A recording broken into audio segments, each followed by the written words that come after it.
Hello, everyone. Welcome to TBR's webinar, What's Next for NFV, with TBR Executive Analyst Michael Sullivan-Trainor. I'm Justin Sargent, and I'm hosting today's session. NFV is moving from hype to hope to slowly dawning reality for network providers. This webinar will touch on findings from our Network Functions Virtualization Landscape Report and highlight what progress service providers have made in their strategies and ambitions for implementing NFV, including which domains and which providers are leading the way. The presentation will also highlight areas where providers are shifting spending from traditional systems to NFV and spotlight net new investments for suppliers. Finally, the webinar will highlight the strategies of key suppliers and handicap the likelihood of success. Before I pass this over to Michael, there are a few housekeeping items I'd like to cover. First, we will be recording today's session and posting it on our YouTube site, TBRI channel. We encourage you to visit our channel to watch this presentation or any of the others we've posted. Second, we'd like to hear your opinions and thoughts on the material we're presenting. Please send any questions or comments to the Q&A or chat function. We'll address them at the end of the webinar. Third, we'll send out the slides to everyone registered for today's webinar within 24 hours of the conclusion of the presentation. You can also find the slides, as well as our thought leadership pieces, other webinars, and commentaries at SlideShare at slideshare.net/TBR_market_insight. Now let me introduce the analyst presenting today. Michael Sullivan-Trainor is an executive analyst here and oversees TBR's telecom practice, including TBR's NFV portfolios featuring a market landscape, a market forecast, and a customer study.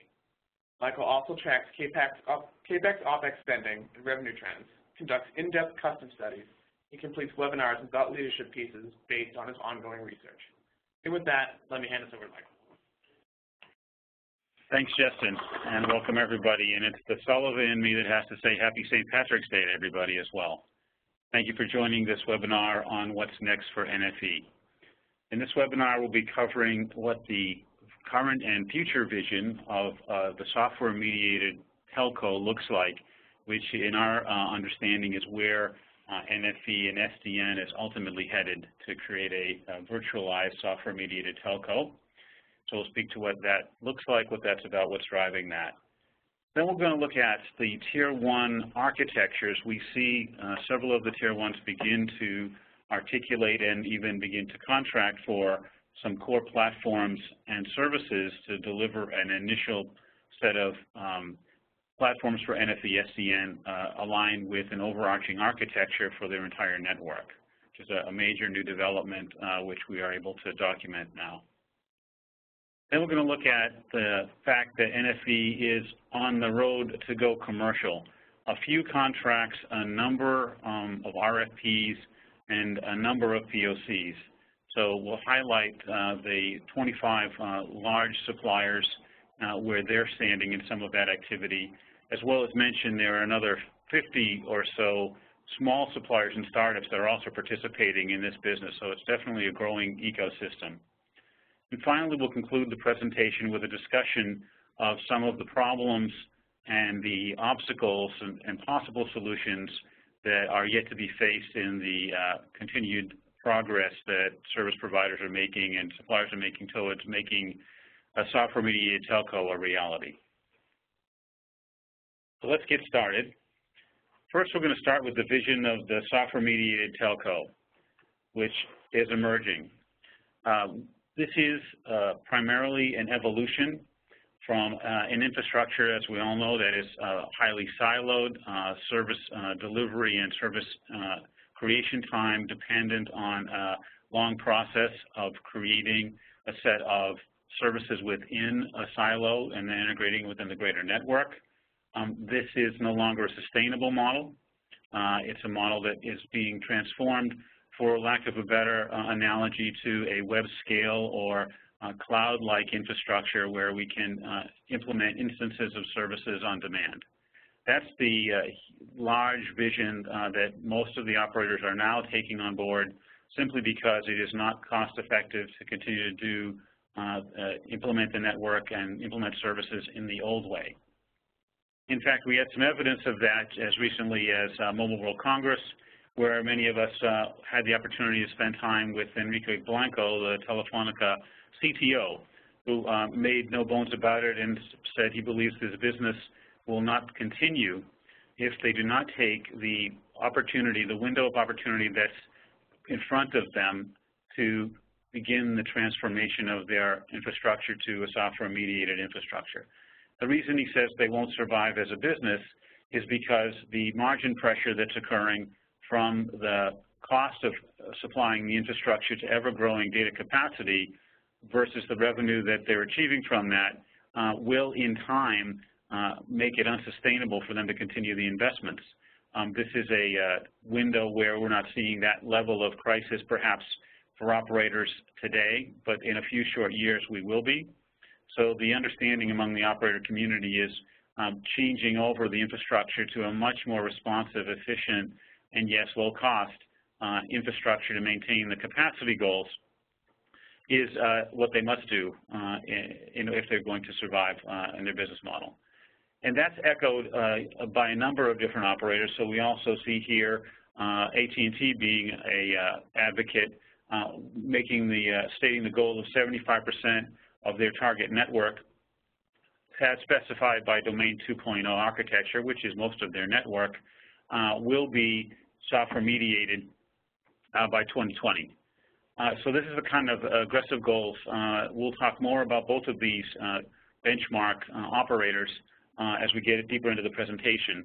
The other important note on this particular slide is the speed with which this is taking place is certainly fast. It's lightning fast for telecom, but it is maybe even fast for other industry transformations as well because of the business model pressure. And many of us have lived through the transition from TDM to IP, from analog to digital, have seen those transformations happen, but we believe they're by far going to be exceeded in terms of how quickly NFV SDN happens compared to the way they changed. And we can also look back on some of those models to understand the profound changes in the business and in the technical operations that those changes caused in the infrastructure and in the service provider environment. And so we believe NFV SDN will have similar profound ramifications in changing the nature of this business. In order to level set, again, what is a software-mediated telco, what is NFV and SDN, we drew back here on something that probably the most influential group of all the standards groups that are out there, quasi-standards groups, is the ETSI Industry Specifications Group around NFV, mostly run by operators with a lot of participation from suppliers. This is an initial set of principles that they put out in their first white paper, now a few years old, but I think it still stands up very strongly today and places the NFV aspect of this in its appropriate area as a key linkage between the open innovation expectation and a software-defined network that is much more programmable and orchestrated. The other way to look at this diagram, if we take it and think about how it might look in the future, many of us talk about a network ops or a DevOps world where that is meant to talk about how the technology transforms into instantaneous service across a highly efficient, highly intelligent network. And this, in fact, looks like DevOps perhaps on the left-hand side of the diagram and NetOps on the right-hand side. And I would not be surprised to see the operator community move to that kind of language and that kind of thinking in a future iteration of this. But clearly where we are today is understanding it as these independent initiatives. How do we bring SDN into the network, primarily in transport? How do we bring NFV into the network across all the different service types and enabling technology that exists? And some operators have begun to talk about the open innovation, certainly open innovation from the standpoint of the underlying technology that gets built into the stack that delivers NFV SDN, that delivers the software-mediated network, is an open innovation mantra already. However, I think this refers to more broadly associating with the developer community that can, via some simple APIs, plug into this network and set up their services, their applications really in an instantaneous fashion that allows the operators to try them out in their marketplace and decide whether to keep them or not. Again, far different from the slow process of standing up services and then reluctantly tearing them down when they don't work, contemplating the high level of approvals, capex, opex investment required.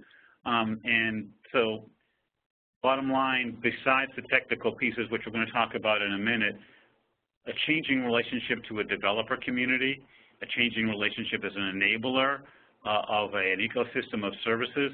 This is all part of the change as well. So it goes part and parcel with, yes, lower capacity cost to survive, also increase revenue to survive and ideally thrive by moving to this DevOps piece of the picture as well. And we believe that's within the scope of the vision of many of the operators today, certainly many at the senior level, the CTO level, and gradually being implemented in different ways in their thinking throughout the organization. It's important to look a little bit more deeply at what ETSI, the NFV ISG group is really saying.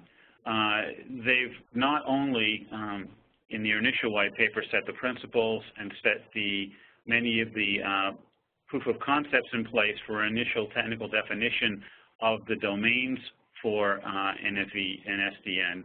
They have also put forward some basic architectural views on not only for a platform that delivers on NFV SDN, but also a mobile and fixed architecture. And that's occurred in the most recent work that they've done, the last couple of white papers.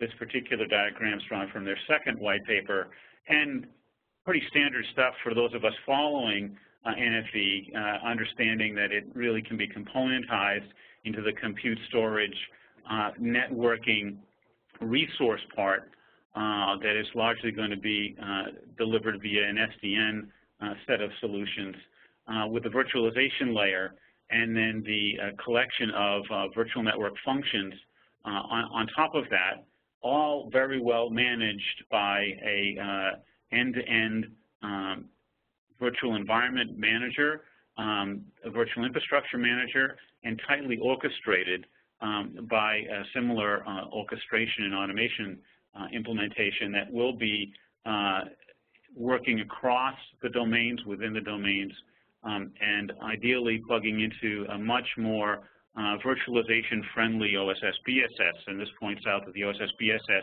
so far, from the ETSI standpoint, has received little attention. There are other agencies working on OSS BSS. How do you virtualize what's within those platforms, as well as how you build in the interfaces necessary to run a truly virtual environment. And those of us in the telco industry understand this very well.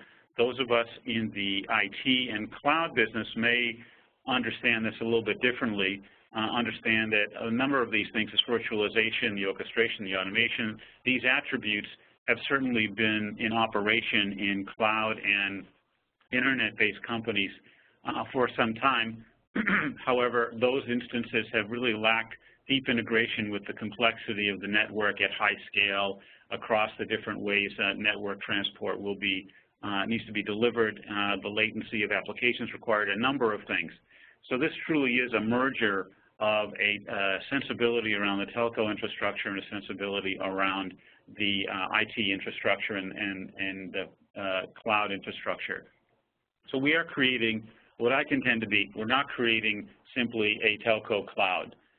We are creating here something new, something that combines the two worlds of communications technology and cloud and the latest in IT technology to manifest this unique service provider infrastructure that's going to have the attributes that we've already spoken to in terms of revenue and cost change for the business model. Saying that, then, let's look a little bit deeper at what ETSI is articulating. Many times in my quest now for the last couple of years to really come to grips with what operators want to do and are doing with NFV and SDN, it's about what domains are being addressed and in what order and how the network's going to evolve and so on. If we look at this diagram again from the white paper of the ETSI group, the operators speaking to us, very much highlighting where are the key domains. So we see here the great amount of attention, and as you'll see by the time we're concluded the presentation, most of the activity is occurring in the EPC, the mobile core, and IMS. So that area, sort of cloud-like conceptualization on the left, the top left of this chart, and on the top right. And then other attention, other efforts are going towards virtualizing the CDN, the delivery of content and multimedia over the network, the virtualization of elements within the home network delivery system and the enterprise network delivery system. These are kind of the buckets to think about, I think, and operators are looking at it this way. When they begin to place their bets on NFV and SDN, each of these domains is going to receive their attention and their focus as part of that effort. We're even seeing early stages of virtualizing the base stations and the radio network. Now, less activity in full deployment there, and I think that's more experimental because of sensitivity of the latency issues in the radio network elements. But that's another area that we're seeing attention on. And then a little bit, perhaps a little more further progressed is CPE-related elements and set-top box-related elements on the fixed access side of the network. So the map is fairly clear. This is the telco infrastructure. This is one view of how the virtualization of the telco infrastructure will take place, conceptually organized by domain. Now we know, and we'll see in a few minutes, that no single operator is really organized as simply as this.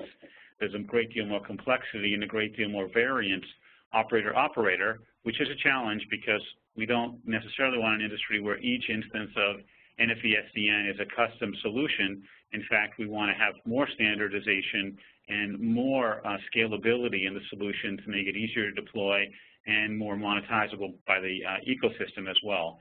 So that's also another direction that we're heading in. We're beginning to see more effort in that direction as well.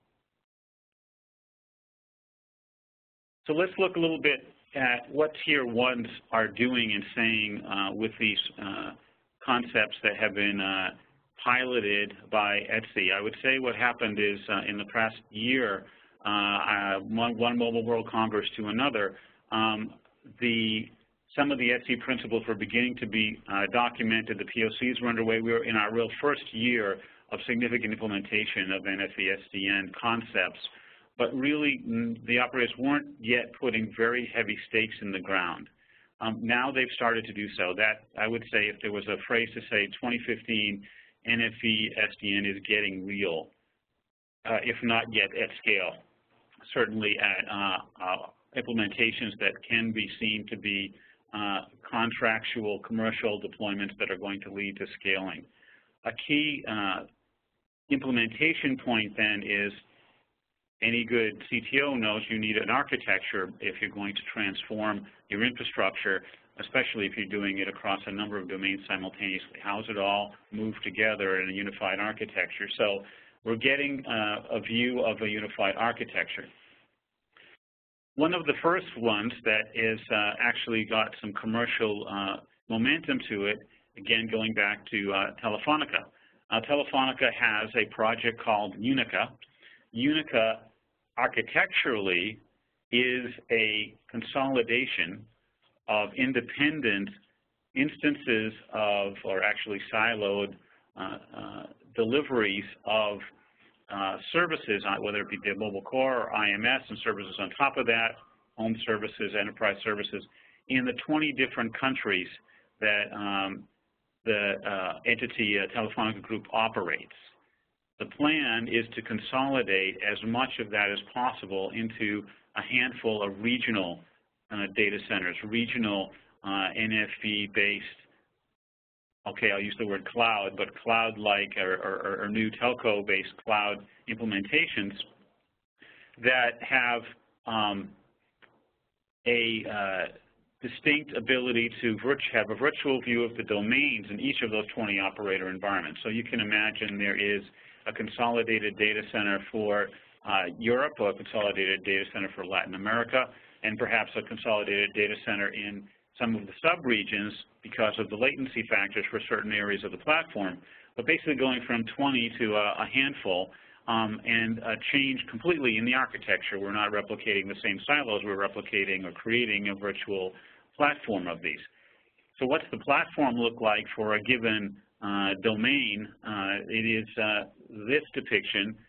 Telefonica has contracted with a number of suppliers, the leading one being HP, to implement this stack that carries out a lot of the specifications that we've seen from the Etsy work and from the early days of NFV, utilizing some of the standards work from Open vSwitch and KVM, in order to achieve a underpinning infrastructure, an underpinning stack for what will be in this consolidated data center to onboard the kinds of virtual services that will be required to manage the multi-domain structure across the regional operators.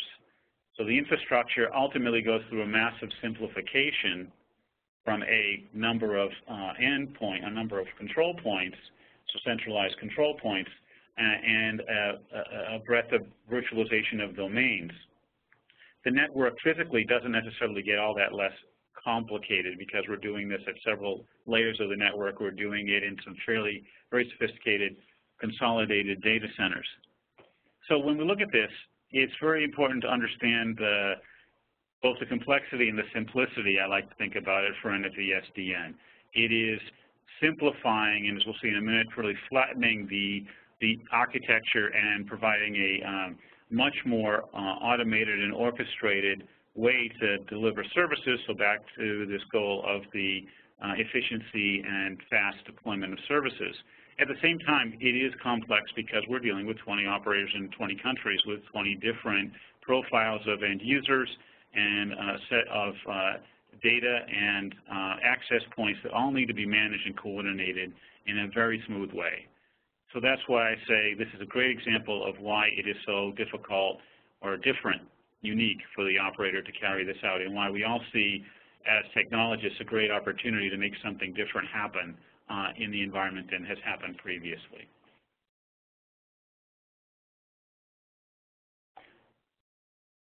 Another example then is being put forward by AT&T.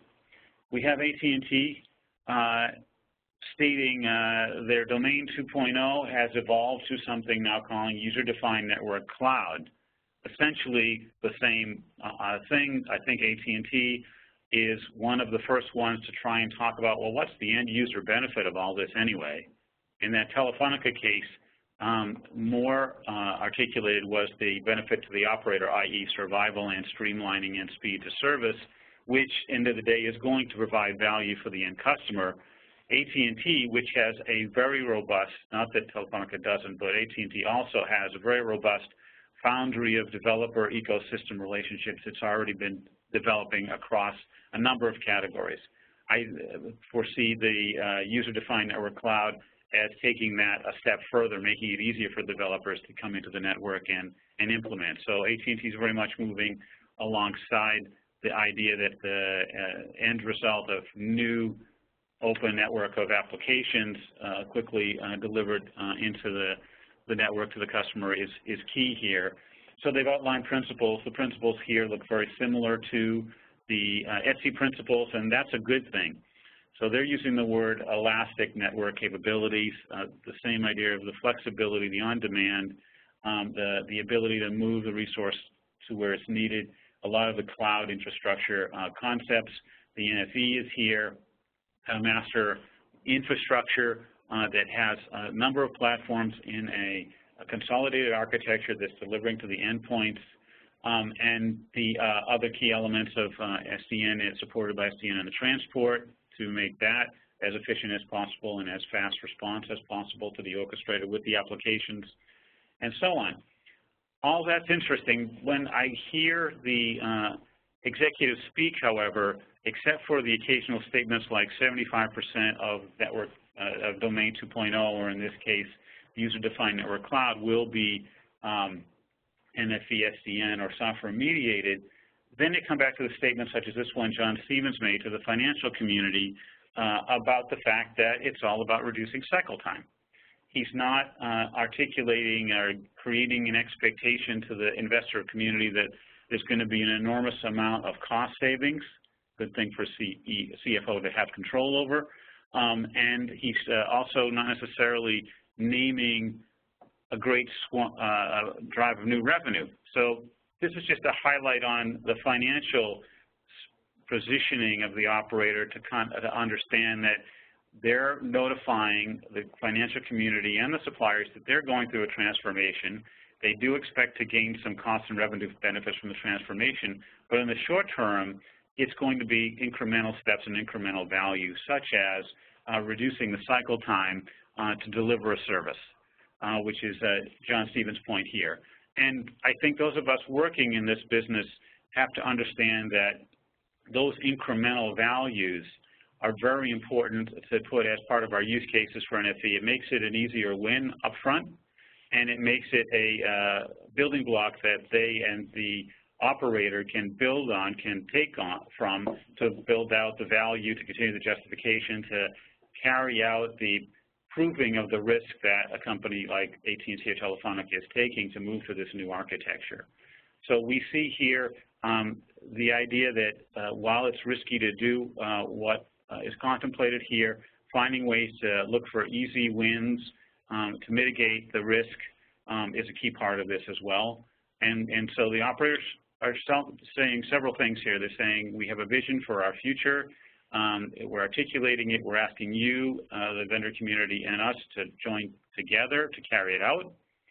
And we'd like you to help us with our investment environment, our business aspects, as well as our technical aspects.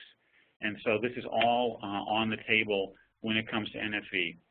Far different from, say, a year or two ago, where we were simply saying, okay, let's virtualize the IMS stack or the EPC stack and implement that, and that'll get some benefits, and that's fine. All the vendors pretty much implemented a virtual version of their products.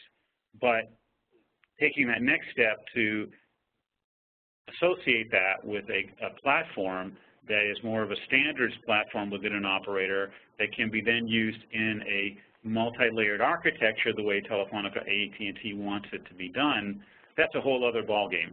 And I think we really just are in the opening innings of that ballgame, and we have a number of players who are positioning to do that on the system side, on the network equipment side, and certainly among the operators themselves.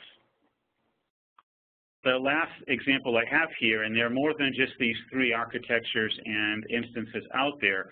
These are three of the really big drivers in Europe and in the U.S., and there are certainly some very strong cases in Asia as well, China Mobile and others, is Deutsche Telekom. Deutsche Telekom was perhaps definitely a precursor. I think TerraStream came before Unica, came maybe at the same time as Domain 2.0, certainly before the user-defined network cloud. TerraStream really is it's almost as if the other two architectural approaches were top-down. That is, let's look at NFV and see what we need to do there, the individual instances of services, the DevOps view, and build it out. At least that was AT&T's view. Telefonica probably somewhere in the middle. Let's consolidate. T-Systems' view is kind of the bottom up. We've got an IP, a flat IP architecture. Why doesn't that flat IP architecture inform of us of how to structure a seamless delivery of services where we're simply using our data centers in the telco to set them up as cloud data centers and have them work over virtualized, highly efficient, and here they say relatively low complexity. I love this sort of just enough complexity to do the job and no more. That's a remarkable thing for a telco to say. It has been about building complexity layer on complexity layer on complexity layer. So this kind of drive towards simplicity is very refreshing and interesting, and certainly one of the drivers of how you can implement the NFV infrastructure across a virtualized IP network that is the vision of TerraStream. The other key piece of this thought is get the revenue and cost balance right, and can't emphasize how crucial that is. As I was saying, it's very challenging for the operators to move to this different infrastructure and doing it in a way that is cost-effective for them. is vital to how they're going to be successful here. So I would just take a step away from the Tier 1 architectures and just understand those are, they're setting up examples that once they become more successfully implemented, the rest of the industry is going to follow. Particularly smaller operators and maybe other Tier 1s in the neighborhood will do something similar. So these are big bangs, as I see it already in the early stages of the NFV SDN implementations, to be conceptualizing and implementing it as an architecture with a set of identified platforms, then virtual functions inappropriate to the regional or local factors of the operator is really what we're seeing here as the focus. Now we say the going commercial. So, okay, we've got all the specification, who's beginning to make some bets and what kind of bets are being made. The bets that are being placed are relatively, in the scope of the entire industry, small. Here we have a capex forecast for NFV that we developed a few months ago. We still think it holds up. There is acceleration. Certainly acceleration of RFP, acceleration of discussion. Will more money be accumulated in 2015? Probably. We're looking at that really closely. We're actually implementing a survey customer study this month, this quarter, in order to obtain a much more granular picture. And we believe for the first time we'll be able to ask operators the questions around what they're going to do when and actually get some very strong realized answers as part of a strategy that they're beginning to put in place. We couldn't have done that previously. There were still too many questions. And we're going to continue to do this customer study on a twice-a-year basis, so we'll be calibrating that to this forecast. We'll be also issuing the forecast on a twice-annual basis. What we have here now, I think principally still remains valid. We're on this run rate of 300 billion plus capex globally that has going to be maintained. One of the other findings from my conversations with operators is other aspects of their investment, such as the move to 5G, the need to onboard digital services, the investment they're going to make in IoT, are now going much more hand in hand with their investment in this NFV SDN. In other words, there are crucial decision points that have to be made around 5G, around centralization or decentralization, for example, that have a significant impact on how you're architecting your network for NFV and SDN. And so we're beginning to see parallel strategies and investments going on in the operator. So a lot of the other spend is NFV and SDN influenced, if you will, while the actual dollars for that may not be as great initially, although we do believe by the time we're here in a few years, the magnitude of the investment will be quite significant. The other thing that we're continuing to maintain, put a stake in the ground on this late last year, this is about redistribution of capex and opex. For the most part, it is not a magical new budget that the operators are able to achieve because of the financial pressures they're under. It's more how much can they take away from legacy spend. There is, for those that are in the world where they've already deployed a lot of the capacity they need and can slow some of the capacity, such as AT&T, there will be a redistribution towards NFV SDN. So one of the things we're doing next in our forecasting is quantifying the domain spend, because we believe it's going to be taking a given domain and translating into its virtual version in this new architecture on these new platforms. What's the way, the speed of spend on that and the way in which that's going to manifest over time. So it's a redistribution of the spending across this large CapEx budget that's going to continue to be large because the capacity and the other factors have to be kept up, as well as the new investments. So that's the key here where we see the spending going. As I said, in our subsequent iterations, we're going to get much more granular about the pace and the nature of the spend. The next few slides talk to the ground level activity that we're seeing. I think many of us have experienced participating in the RFPs. the POCs that the operators have been involved in. We've developed a listing here of some of the activity of the top 25 large suppliers. And as I mentioned, we have a similar list of 50-plus small suppliers that are equally engaged with operators, many of the same operators, understanding that NFV SDN is about an openness to best-of-breed functional players at different layers of the stack, and the operators are clearly, some of them selecting that mixture, some of them aren't. Going back to the Telefonica case, Telefonica primarily chose a traditional partner of HP because they thought HP would be reliable to deliver most of the stack, and that's a bit antithetical to the traditional open systems expectation of NFV SDN. Why they do that? They felt a sense of urgency to get it implemented with a trusted partner to get off the ground.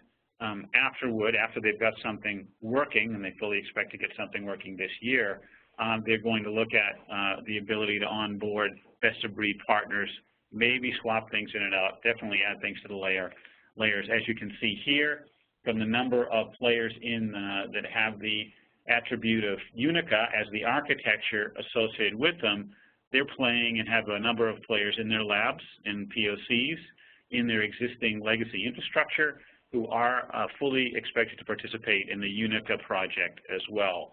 Alcatel-Lucent being an example, we already saw the Nuage implementation in the specified first platform view of unica with HP. We see a lot of players who have positions across multiple operators here. One of the fundamental things we're observing, taking a step out of the operator thought for a minute and looking at suppliers, is so we're working on the question of who will win. And if we look at the race between two types of suppliers, we look at fundamentally IT coming from the cloud suppliers and CT coming from the network kinds of suppliers. We see there's a challenge to both and an opportunity. For the IT suppliers, this is very much a new opportunity, penetration into what was proprietary infrastructure where billions of dollars of capex are being spent without their involvement before, or with a marginal involvement. Now they can address much more of almost the complete stack of this capex that's going to be spent. So for an IT supplier, it is a very exciting time, and we're seeing ramp-ups. We're seeing ramp-ups across many of the large IT suppliers. We're seeing a supplier that's kind of in between network and IT, like Cisco, being very well positioned to build right into this. It is also, on the other hand, a threat to the CT suppliers, the traditional telco suppliers, who have leveraged and own those proprietary stacks that are now being virtualized. And we saw that in the Telefonica case where incumbents, Nokia, Huawei, and Ericsson were essentially snubbed, and I'm sure they participated in the RFP in favor of HP. And even for the demonstration of virtual BS, they used Alcatel-Lucent, sending a message that the traditional suppliers have to take this very seriously. And of course, there's been some understandable reluctance from them because this is a drastic change in their business model, their financial model, their technical requirements that it's not easy to onboard. So there is a transformation going on in the communications technology suppliers as well, and they are beginning to step up to the plate. Moving very fast, though, as I mentioned, are the IT suppliers here. We saw very strong positions for HP, for Dell, for EMC, for many of the IT suppliers at Mobile World Congress, and we expect to see additional ones as we go deeper into the year. So that's really what's highlighted here. We have highlighted a few of the three domain architectures tier 1 architectures we've highlighted, so Terrastream, Unica, the UDNC. These tier 1 vendors, in order to juice the industry to move forward, have gone about naming partners in their architecture in order to get some motivation, get the industry behind them. And so we have the connotation of selected. Selected means they've been selected to be playing a major role in the architecture. It is one step below contracted, which means some money is being exchanged, but is a step above POC, which is proof of concept. And as we know, proof of concept is not necessarily a guarantee of commercial value, although we'll be testing that in our customer study to see how much of the POC activity is going to manifest into capability for which suppliers. From the operator standpoint, we're also showing here that it's not just AT&T, Telefonica, and Deutsche Telekom. We're seeing activity in Korea Telecom, Japan with NTT, Telstra has designated a project with Cisco that they've taken to contract. So there's a lot of activity across regions and across tier ones. On this next slide, another level. So we see some of the telcos like Ericsson having major engagements with some of the similar players. We see BT involved there. We see SK Telecom. We see China Mobile. We see Telenor. We see Vodafone.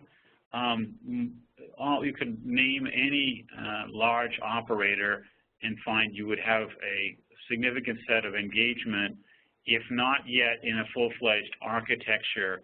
They are beginning to specify the base platform, and they are beginning to articulate what domains they want to practice in. From a domain perspective here, we're seeing a lot of virtual EPC, virtual IMS. The VNF IaaS is actually another way to think about the foundation platform and infrastructure. So there's a great deal of activity in trying to spec what is the first platform upon which all this other set of functions will be built. Some operators are engaged across the board to create the VIMS, VEPC, even a virtual base station, as well as a platform. Others have been toe in the water, platform domain at a time. We believe the platform at a time process is going to quickly fade and become far less important than the architectural and major platform implementations that these operators have talked about, and will follow the example of the Tier 1 environments.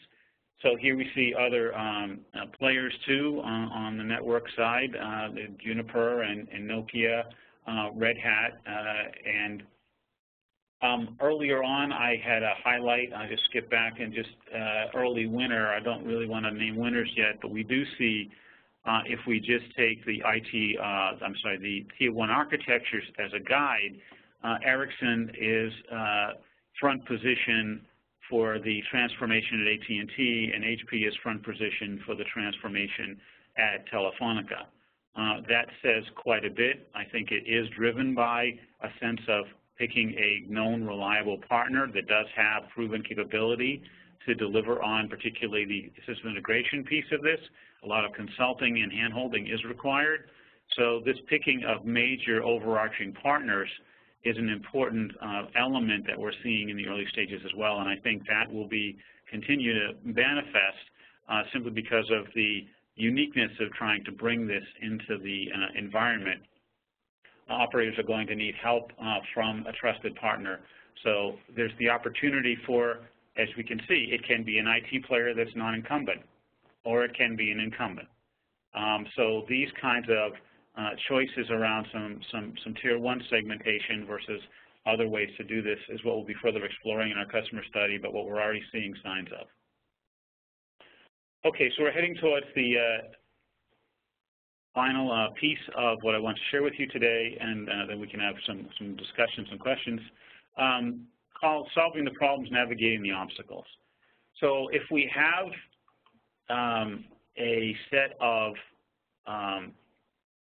architectures, Tier 1 leaders, platform specifications, and even some early leading overarching vendors and other vendors diving deeply into the ecosystem, we seem to have the elements for a successful move forward with NFV SDN.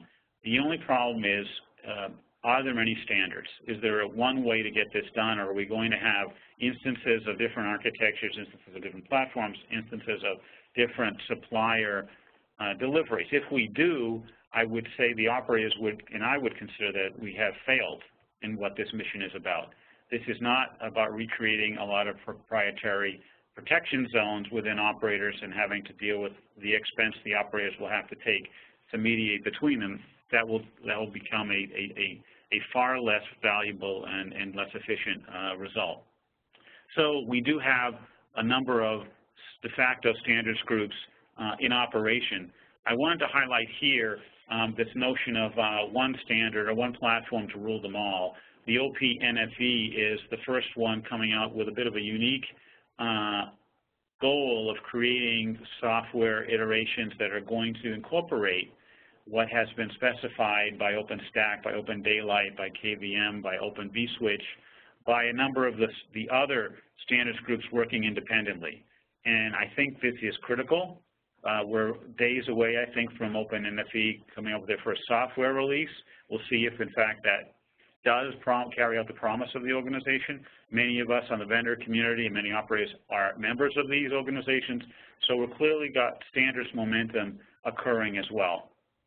That, to me, is a great sign of solving one of the big obstacles, and that's finding a way as an industry to implement this with some level of standardization so that much more can be done and scaled rapidly with less expense from operator to operator, from vendor to vendor. The other set of obstacles are not quite so easily solved as that. That's an easy solution. So I came up with 10 here to think about. There are certainly areas that the operators, the executives, when they sit down and compare their architectures and their technical expectations of the suppliers, they have these other considerations that aren't necessarily met by any of the initiatives that are on the table today. The first one is convincing the staff that transformation is a good idea. That is a major issue for the operators. The organizational challenge of this cannot be underestimated. One way around that challenge that has been put in place by Telefonica is to create a hybrid organization. They created an organization that is designated as the domain organization, whose job it is to create these data centers, the consolidated regional data centers we talked about, and onboard virtual instances of the domains over the top of the traditional operations organization or the traditional IT organization or even the traditional OpCo.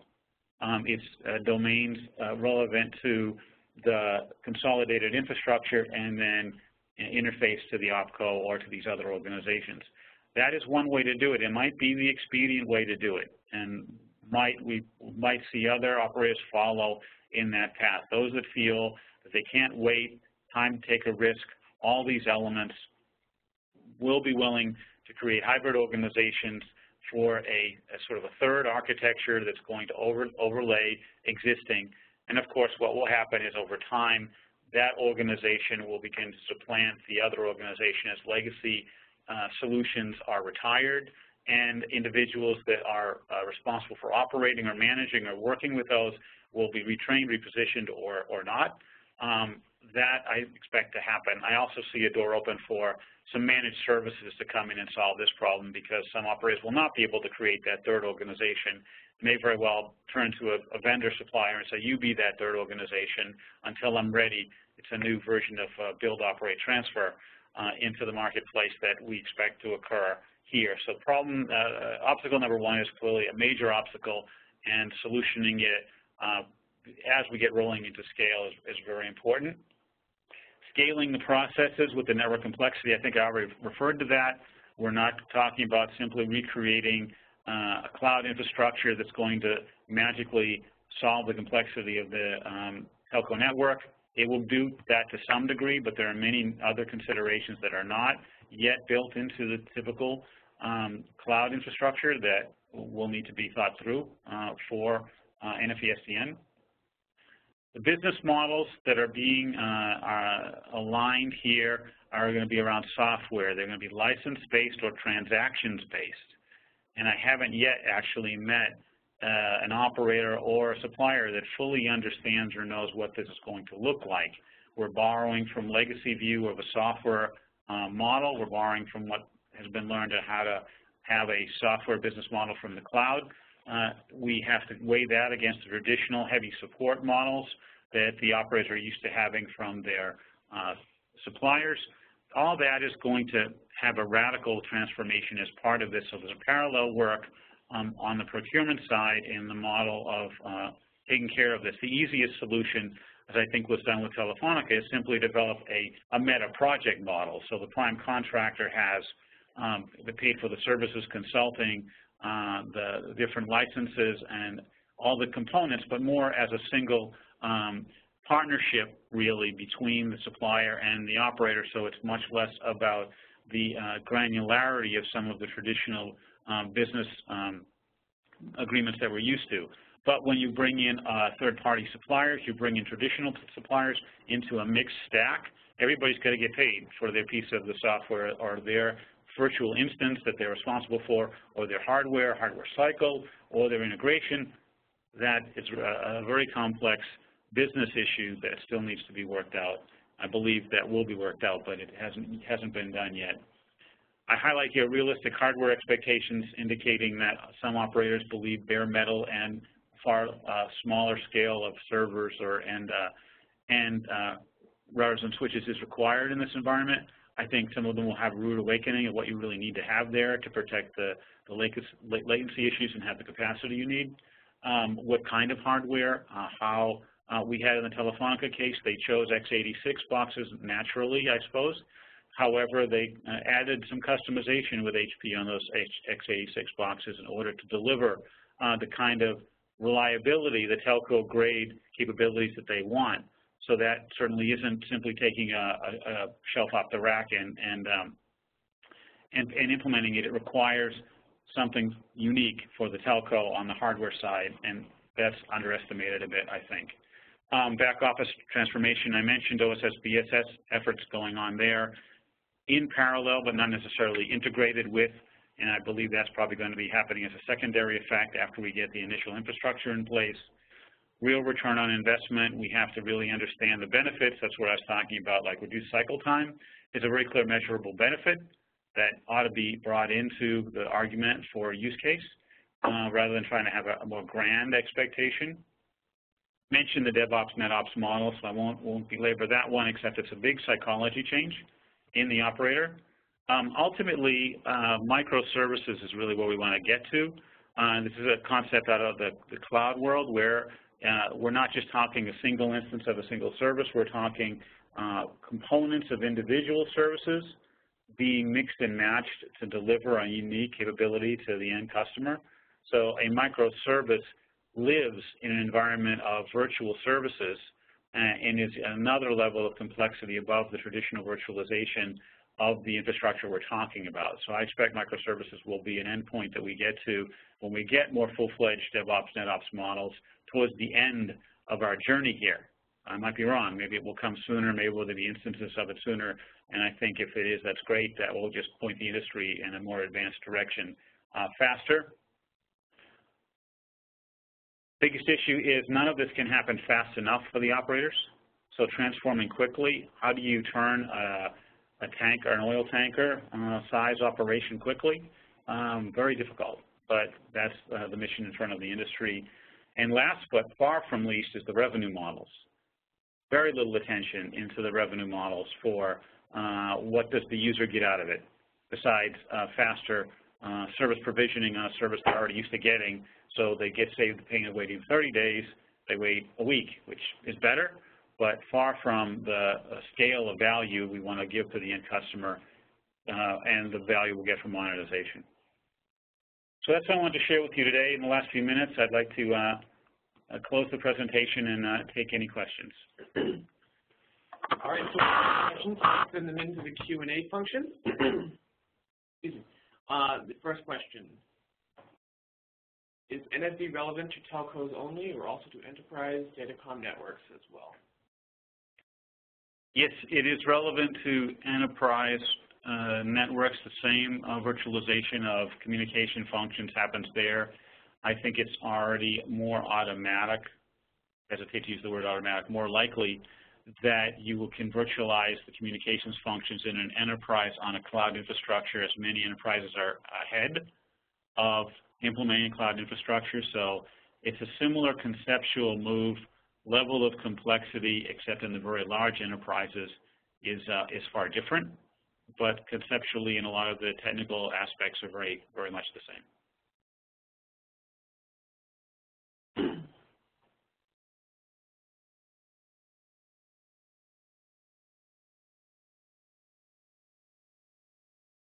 Is this architecture up and running already, and in which regions?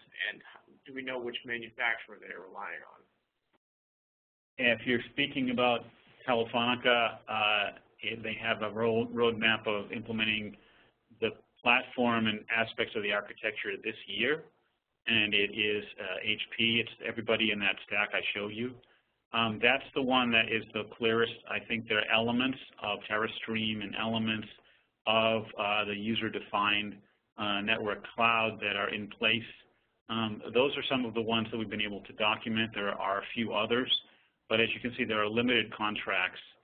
So there's a handful of suppliers involved in those, the two prominent being Ericsson, HP, Alcatel-Lucent. There are a couple of small operators that have implemented some interesting domains under contract. Some operators in the Middle East are working with Alcatel-Lucent on virtual components. Some operators in Telecom and Telecom Austria are working with some third parties on virtual IMS. So we're seeing a few other contracts here and there, but only 2 or 3 of the really large architectural cases that we observe right now.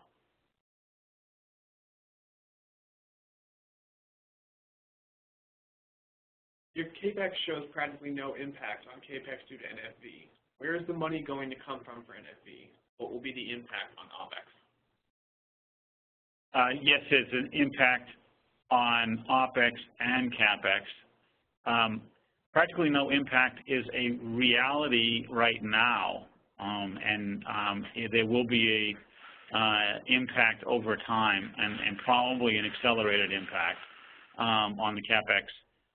There will be a shift in OPEX as well. A reduction in OPEX, however, is expected by the operators. So short-term OPEX spending for, for instance, that systems integration contract with HP that Telefonica has a big chunk of OPEX to it. So that's a net increase in OPEX. The trade-off is going to be, over time, a net reduction in OPEX as more orchestration and automation replaces manual processes there and reduces labor. So there's a similar picture when we issue our forecast later this year. We'll show full domain splits for OPEX and CAPEX, and they'll be significant in some domains and not significant in others. And overall, still the vast majority of CAPEX and OPEX is still going to traditional infrastructure and will do as they continue to have to keep up capacity. Do you have a feeling for additional spend on NFV and SDN-related software and SI? So, ditto. My answer will be the feel is we're sorting it out. It's going to be the domain splits will include a services cut as well. As I said, I think there's room for significant investment in expectation for system integration, for consulting, for managed services. Probably the place that might take a hit is customer support, given that we're moving away from some of the legacy customer support models. We now get many new virtualized applications in the architecture. Do the vendors that deliver these applications also build in features for monitoring in order to get full useful information out of the infrastructure and application for E2E monitoring? Most of the large systems players, whether they be IT or CT, do have an accompanying set of tools for monitoring the aspects of the application. It's almost part and parcel of what the operator expects. Have it be played into the traditional analytics and performance management systems that goes without saying for a typical network operator expectation. That said, some of the point players don't have that and that they need to be plugged into somebody else's environment, some management and orchestration environment. And the opportunity exists for new third parties with point solutions to that problem to come in as well, and some of them are already gaining value by doing that. Isn't there a risk that the various level of complex additional software added by NFV could actually kill the transformation to NFV? There's a risk that the complexity will wound NFV. That is to say, it has to happen fast, want to make it happen fast, want to do it, want to do a cloud model and all that. Issues that could happen is that a cloud scale version is implemented without paying, would be a very simple case, paying sufficient attention to the complexity of the network regarding a latency requirement or regarding a integration with subscriber systems or some other thing. In fact, it was interesting, back to Enrico Blanco, he said, I expect to have failures, and I expect to learn from failures. And he did point to the days of the transformation to IP and to digital. They were failures, but the failures led to learnings, and the learnings led to better implementations. And so I say wound because things like that can slow down momentum, but I don't think it'll stop momentum. In fact, we'll gain learnings from the places where this breaks, and there will be places where it breaks. And well thought out architectures are going to find out that they're missing pieces. Some of these networks have a lot of parts of areas that are hard to duplicate in a virtual environment. So I think there will be issues, but there will be ways to overcome them. Right. How do you see the role of system integrators? Right. So as I was saying, systems integrators have a profound role in that operators are, needing to get help in specifying the right architectural handoffs, the right architectural structure, so some consulting on the end of that. Once they've got the architecture, though, how you integrate all the appropriate pieces to deliver on this software-defined infrastructure. A lot of questions around that. Most of the operators, not all of them, some do, but most don't have competency in the kinds of cloud-based technologies, virtualization technologies that are required here. So they will be turning to systems integrators to do the integration for them, both with those within the virtual environments and within the connecting to the legacy systems where that's needed. All right. How far are the operators going with open source? Are they prepared to build, test, maintain, and troubleshoot themselves, or are they still willing to rely on vendors as a one neck to choke? So the ones that want to get real the fastest are one neck to chokers. Yeah, the AT&T, Telefonica examples, Ericsson, HP being the next. And I think we saw some systems integrators listed in my POCs, Tito being one of them. There's an interest in getting this done quickly and efficiently and effectively, but turning over the true settlement of the open source to a third party is very likely. There are a few cases of operators that are experimenting with pure open source, do it themselves to gain maximum efficiency. And I think those are the ones that think they have a little bit more time to get this done, and maybe the job isn't as big as a smaller operator. So we'll see some of that, but I think the big guys are going to tend to fall back on their big partners. All right. Which part of the carrier network may be the first to adopt remote NFVs? So we're seeing SDN in the routing and switching environment already, and beyond that, the most activity, as you can see by the POCs, is the mobile core and IMS. And those areas are really feasible to be implemented in NFVs, and a lot of the experimentation will happen there. I think what's interesting is in the prior iterations, I would have said they would have gone about the the EPCs and the IMSs in lieu of a grander architectural plan, more as experiments.